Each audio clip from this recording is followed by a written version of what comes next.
Excellence, M. William Ruto, président de la République du Kenya, Monsieur le Premier ministre, Mesdames et Messieurs les membres de la délégation du Kenya, Mesdames et Messieurs les membres du gouvernement,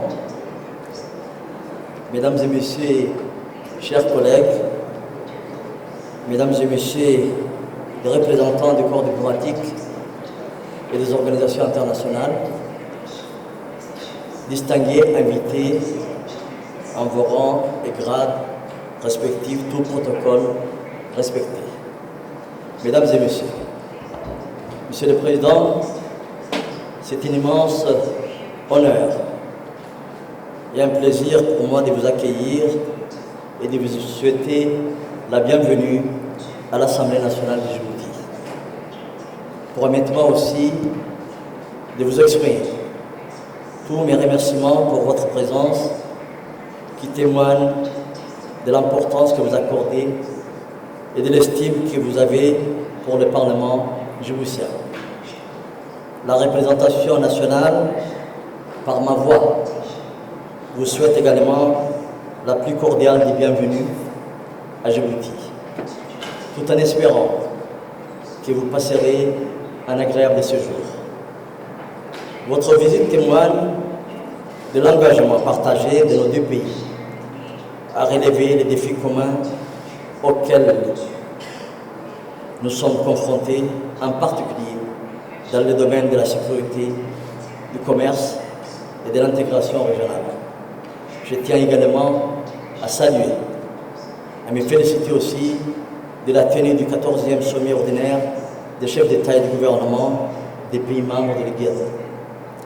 Je voudrais à ces propos remercier Son Excellence le Président de la République, Ismaël Omar Guelleh, qui ne cesse d'œuvrer en faveur de rapprochement et de renforcement des liens entre les pays de la région et en particulier entre le Kenya et la République de Djibouti.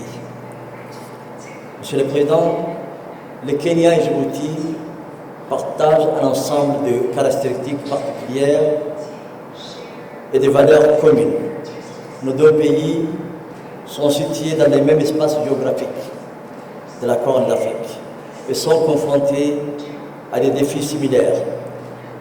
Il a fallu parfois faire face à certains enjeux.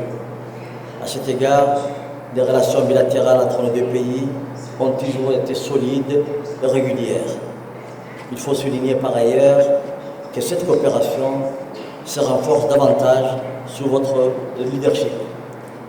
Le conflit du Soudan affecte les pays voisins et cette réunion de haut niveau est l'occasion pour l'IGAD et la communauté internationale de poursuivre leurs efforts conjoints pour persuader les protagonistes à chercher la paix avec une stratégie de sortie claire. Nous devons plaider une trêve pour empêcher le Soudan de devenir un État de non-droit.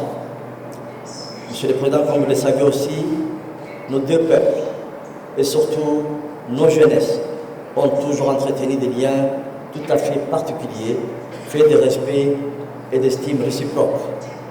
Notre vision commune doit se refléter dans cette manière de défendre nos intérêts et nos identités indépendantes fortes.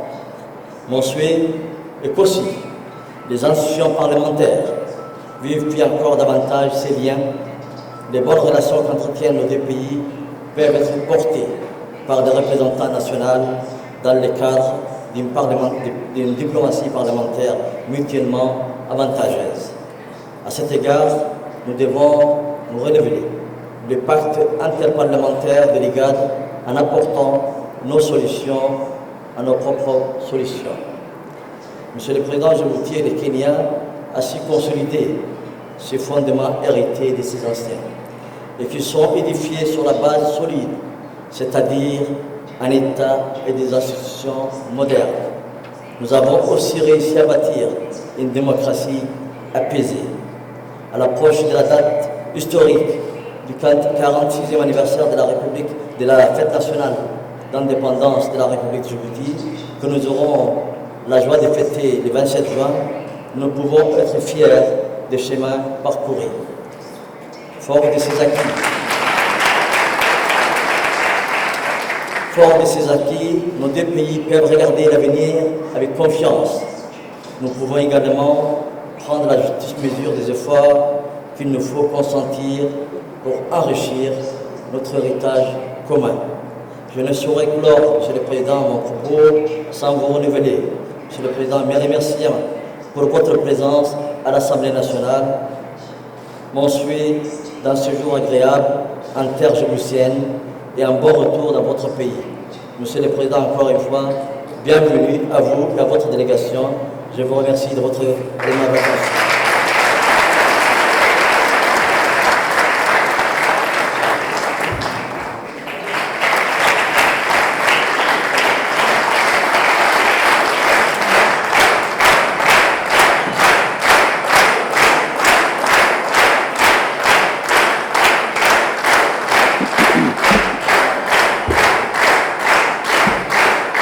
Thank you very much.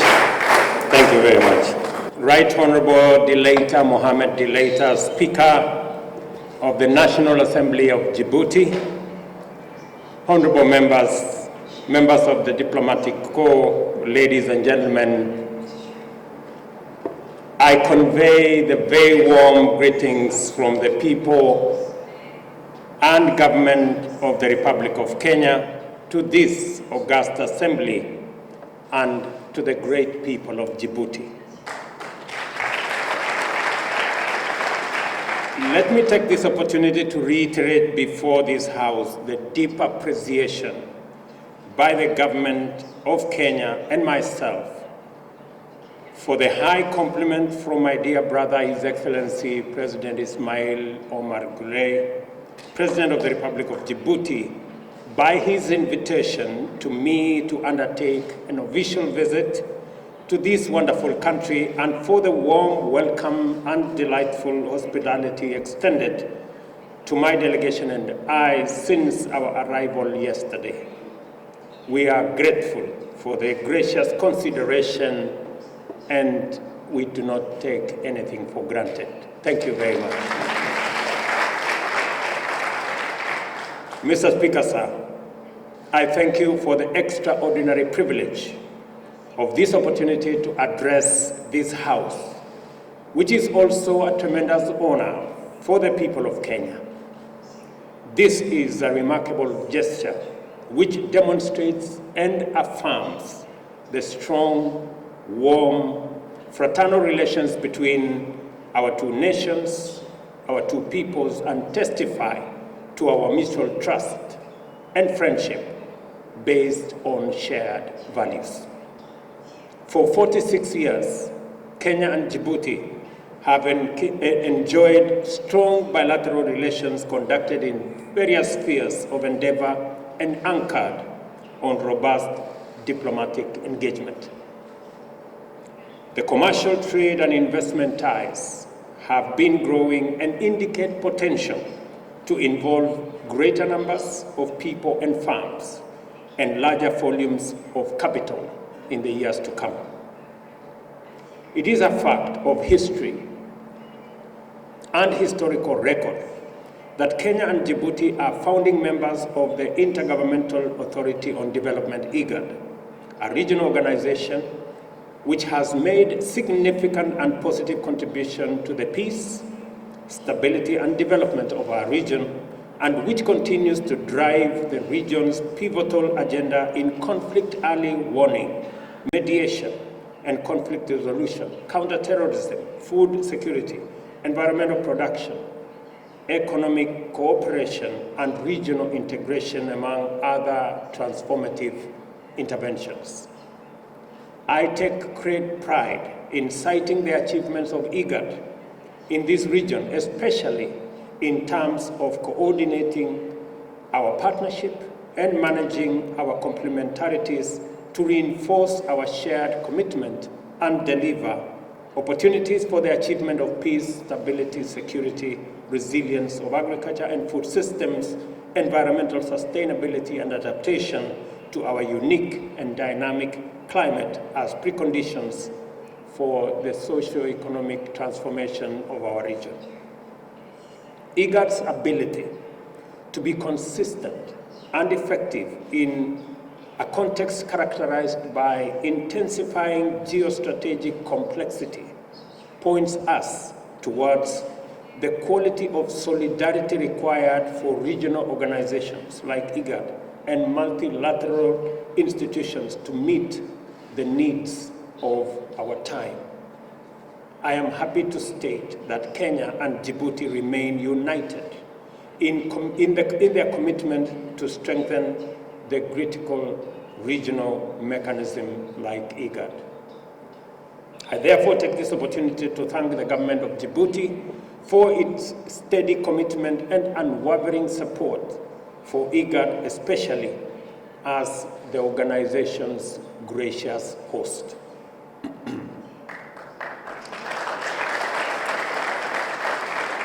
Aside from IGAD, Kenya and Djibouti are brought together by a common goal of promoting peace and stability in the Horn of Africa through other mechanisms. We are both troop-contributing countries for efforts aimed at stabilizing Somalia and combating terrorism through the Africa Union's transition mission in Somalia, ATMIS, as well as its precursor, the Africa Union mission in Somalia, AMISOM. These efforts represent our shared commitment to collaborate consistently in the pursuit of our mutual interests, bilaterally, regionally, multilaterally, for the benefits of our peoples. The Horn of Africa has endured its worst prolonged, devastating drought on record. As a result, our countries have sustained unprecedented loss and damage to infrastructure, property, and livelihoods, as well as threats to human security. Millions of animals have perished due to loss of pasture and water.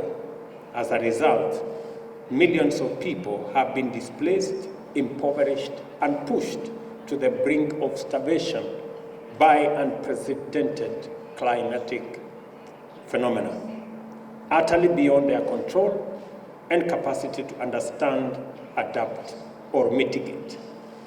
What we are experiencing in terms of such extreme weather and climatic conditions are nothing more than the adverse impacts of climate change arising from the discharge into the atmosphere of greenhouse gases by the manufacturing industries of Western economies and industrial powers. The science of the matter is now clear and direct. First, the rise in global temperatures that is distorting climate patterns and occasioning catastrophe throughout the world is a consequence of industrial emissions. Secondly, global economic patterns amply demonstrate the connection between the greatest emitters, responsible for over 95% of these dangerous discharges, and the greatest rate of consistent economic growth. Thirdly, Africa, the lowest emitter and beneficiary of polluting industrial enterprises, is suffering the most intense, frequent, and devastating of the consequences of climate change.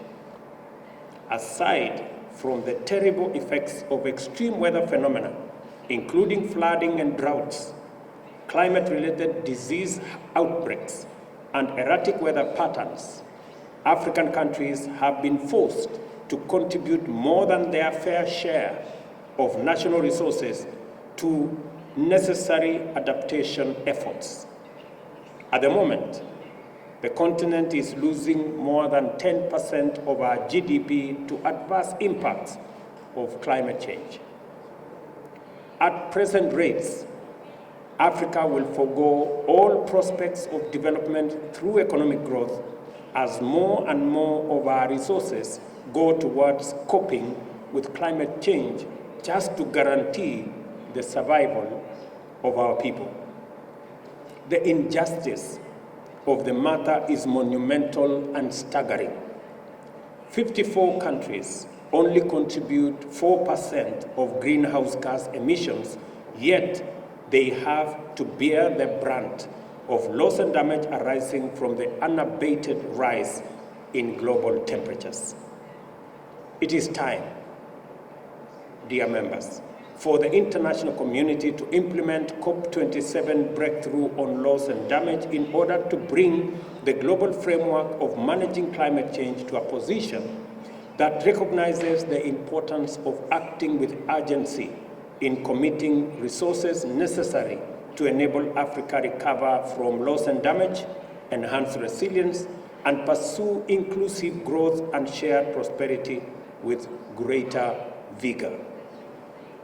For context, the Intergovernmental Panel on Climate Change reports that Africa requires at least $86.5 billion annually for climate adaptation. In the past, the urgent imperative to direct financial resources to Africa's adaptation, mitigation, recovery, and resilience has been relegated to the shadows of global north-south power dynamic and submerged under the culture of pity, charity, and aid, when it should always have been a fundamental matter of global socio-economic justice with far-reaching humanitarian implications. Here in the Horn of Africa, loss and damage have direct elemental resonance, and it should come as no surprise that as leaders, we are firmly, consistently, and vigorously engaged with this subject. As leaders, we have a collective responsibility to act without delay in order to press our just claim for significant, direct material investment in compensation, mitigation, recovery, and adaptation with respect to loss and damage. I look to this distinguished assembly as a gathering of some of Africa's most capable leading minds, and therefore a forum for thorough reasoning and comprehensive deliberation on the most salient question of our time.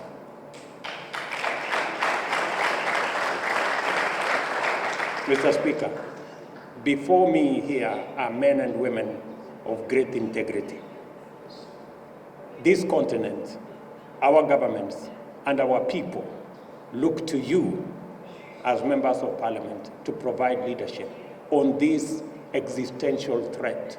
To safeguard our well-being and that of our people, we must exercise the mandate of representation, oversight, and legislation to generate bold policies and innovative solutions that will take our region and continent towards a greener and more sustainable future. In our parliaments, the Djibouti Parliament included, we must give voice to the philosophy of solving Africa's problem through African solutions, through legislation and policy making infused with expertise, skills, and insights, refined and enhanced in the course of debate and the exchange of knowledge. Our historic moment as African leaders challenge us to formulate effective solutions to the pressing problems of unemployment, poverty, and inequality arising from gross underdevelopment, whilst remaining mindful of our ecological responsibility.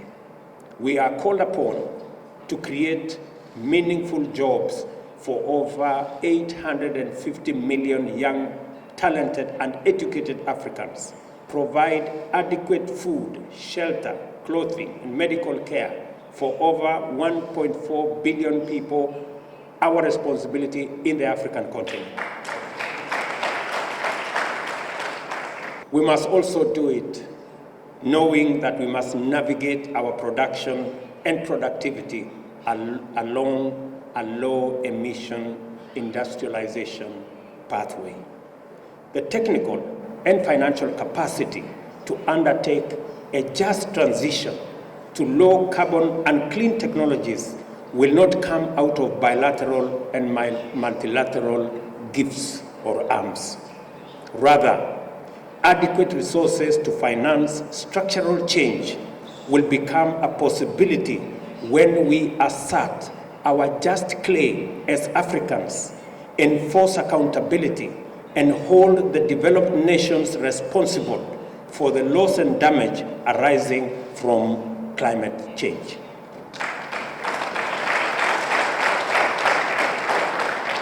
Ladies and gentlemen, by being good people, we're not going to get it by begging. We're going to get it by enforcing what is legitimately our position. We look to deliberate bodies, especially our parliamentary assemblies, for the instruments and frameworks for pursuing this vital agenda.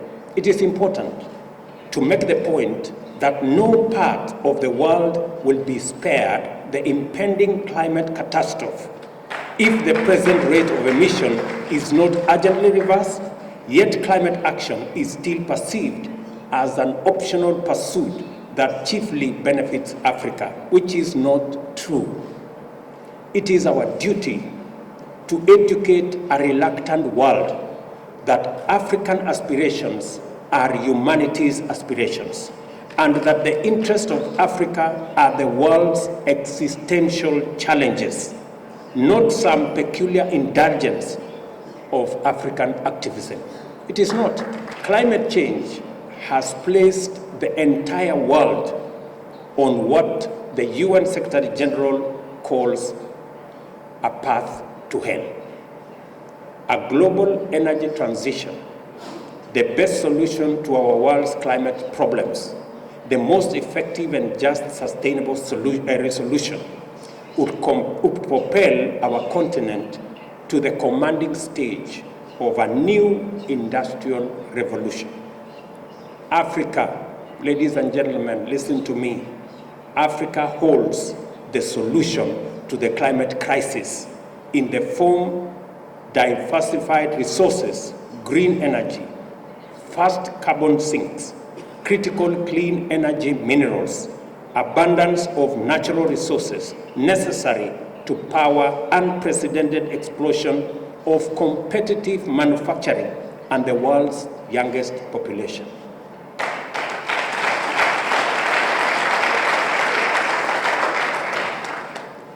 Let me say this again. We hold, unlike what many people have always believed, Africa is not coming to the equation, and we are not looking for any favor from anybody. We are coming as Africans with our assets.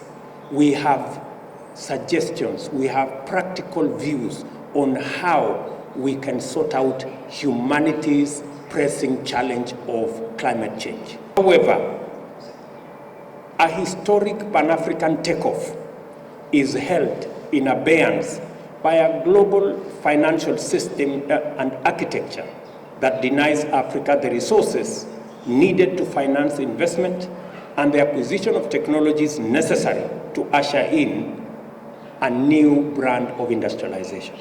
Africa has been arbitrarily and prejudicially profiled as risky for investment on entirely spurious grounds.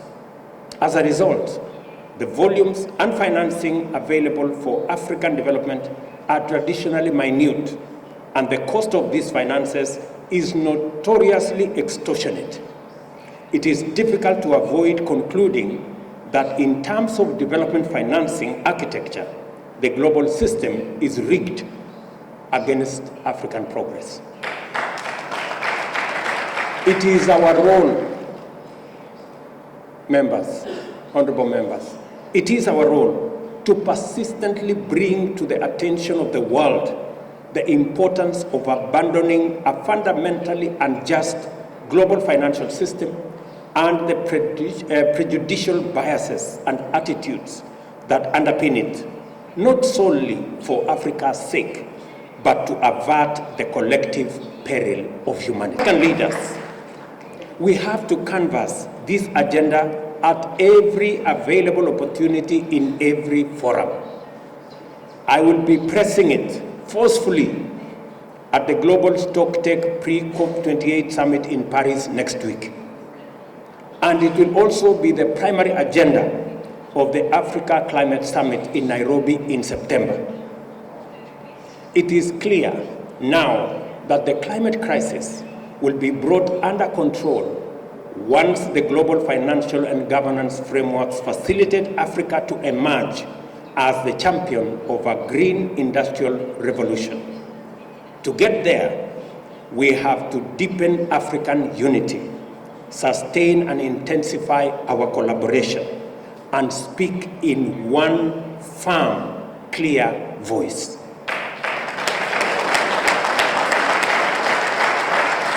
This is how we will deploy our natural resource base to unlock the promise of carbon trading mechanisms under Article 6 and to prevent the plunder of our continent's resources by others. Honorable members, before us lies a tremendous opportunity to enact continental instruments to facilitate effective climate action, implement the Africa Union's Agenda 2063, and rewrite the African development story by charting a new course of green sustainability and global leadership. To highlight the impressive scope and promise of appropriate continental instruments, let us reflect for a moment on the Africa Continental Free Trade Area. This single mechanism has inaugurated the world's largest free trade area. Under it, 54 countries have agreed to create a single market with a population of 1.4 billion and a GDP of US dollars 3.4 trillion.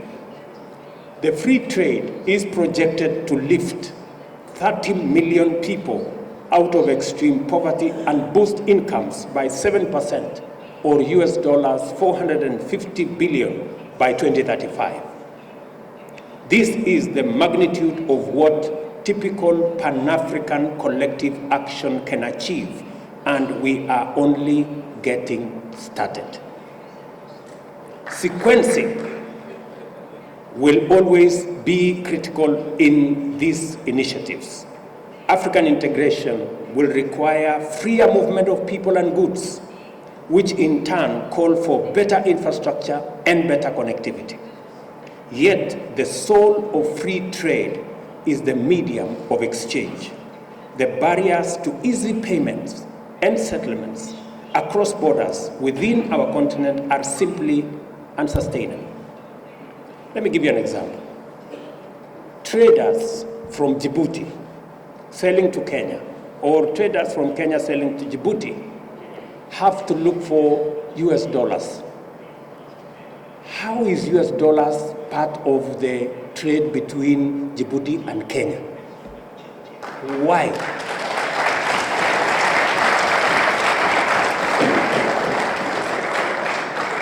And we are saying that today, Afri-Exim Bank have given us a mechanism where traders in our continent can trade in their goods and services, and the Africa-Exim Bank will settle payments in local currency.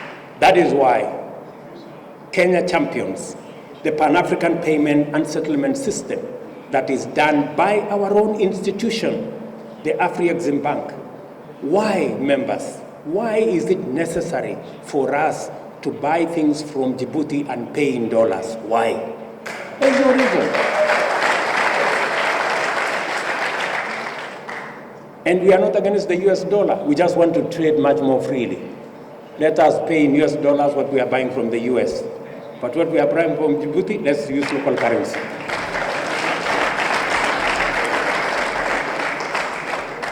Let me also say, I am a very strong proponent of self-reliance. This is why I wholeheartedly subscribe to the principle of African solutions to African problems. We must exercise our full capacities and work with what we have. It so happens that these capacities are not modest and our endowments are immense. Unity of purpose and determined collaboration is our best way out of the many challenges that we face. It is here we must first look before seeking solutions outside, begging for help, or blaming the past for our failures. This is why, therefore, the AU reform agenda should be our top priority for African leaders to thoroughly examine and facilitate the process to ensure that the roles of the Bureau, the summit, committees, regional caucuses, the secretariat, and commissions are appropriately streamlined, creating a continental governance body that is truly effective. Equally, the imperative to fully operationalize the Pan-African Parliament is urgent. We must also review the funding arrangements for our AU budgets. It is an important thing for us to discuss. African Solutions, Agenda 2063, the Africa Continental Free Trade Area, and the vision of a young, clean, green continent of the future will remain a pale dream until, if we do not equip the Africa Union with the necessary capacity to live up to our aspirations. I'm also aware that a key setback for our individual and collective efforts to break free of our intractable problems with climate change, peace, and security lies with a fundamental flaw in our global multilateral governance structure. The apex organ of the UN system, you all know, the Security Council, persistently manifests a continental resistance to the values and principles that inspired the formation of the UN and which the institution is mandated to promote and defend. Do you know that only 5 countries of this world hold meaningful power in the UN Security Council? None of them is African.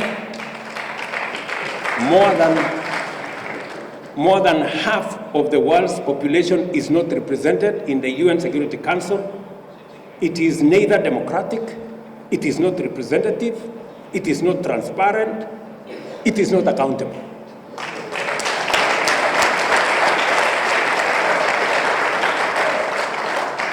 As a result, it is unable to effectively respond to the pressing peace and security needs of the parts of the world most affected by conflict and insecurity in our global south.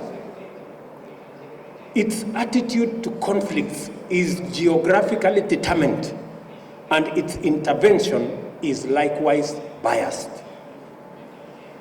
In 2023, it should not be possible for the foremost institution of global governance to remain so egregiously exclusive and non-representative and claim to stand for any meaningful human norm. I stand before you to call upon African parliaments, including the men and women before me, to champion the implementation of appropriate institutions that effectively meet the challenge of our time. To be safe, to be stable, peaceful, and prosperous, we have to deepen democracy, enhance accountability, increase inclusion, strengthen the rule of law, and expand freedom. We must resist the temptation to pursue the myopic and ultimately counterproductive path of repression and autocracy. we must also always and strongly resist and condemn unconstitutional changes of government and find in our true democracy the appropriate instruments to mitigate the propensity towards it. I have come to speak to you about these matters because I believe that parliaments matter, that African parliamentary assemblies are important, and that the National Assembly of the Republic of Djibouti is a perfect forum for this discussion. Djibouti is the heart of the Horn. The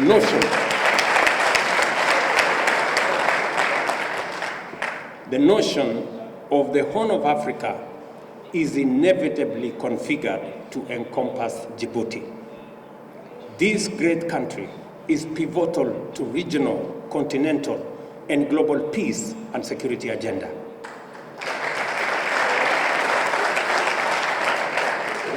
Djibouti's geostrategic potential grows more immense as globalization advances and as geopolitical complexity intensifies. Every significant peace and security actor factors Djibouti as a component of effective global strategy as a matter of course. Djibouti is also a diplomatic hub of no mean repute.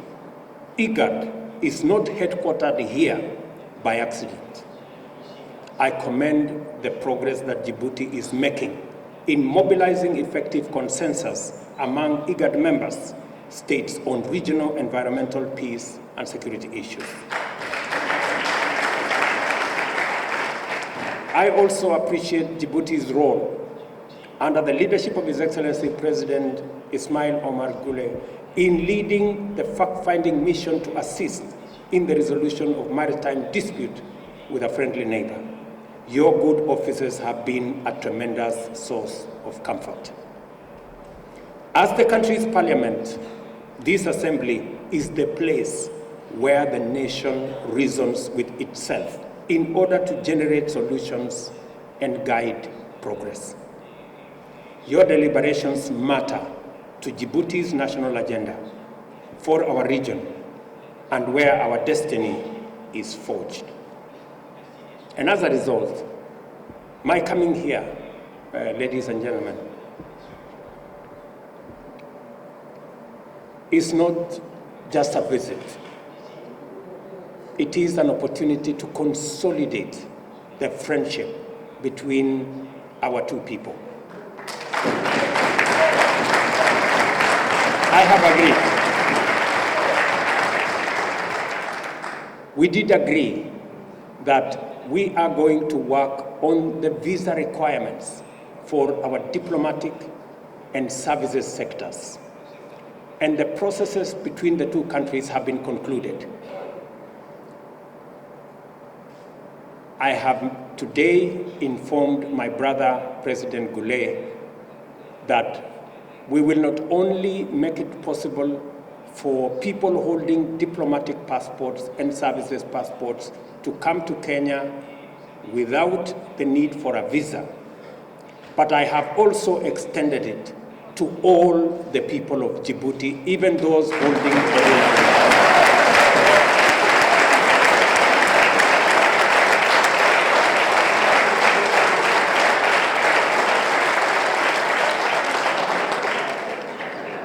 From today, it is now possible for you to travel to Nairobi and Kenya without the requirement.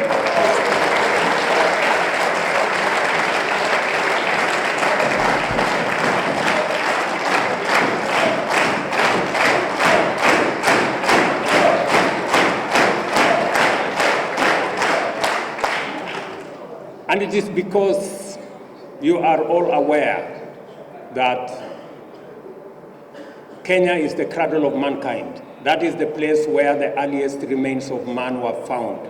That means all of us, from wherever you come from, the origin was in Kenya. When you come to Kenya, you are coming home.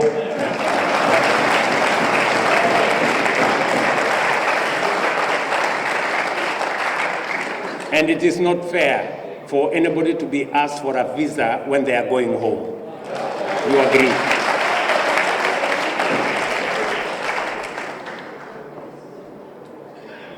So, ladies and gentlemen, let me thank you very much for what you're doing as a strong regional, continental, and global player in environmental, peace, and security matters. Djibouti is an excellent host for this discourse and this assembly, the perfect venue. I do not take it for granted that you have given me time to address this gathering, Mr. Speaker. Thank you very much. My very best wishes, and God bless you.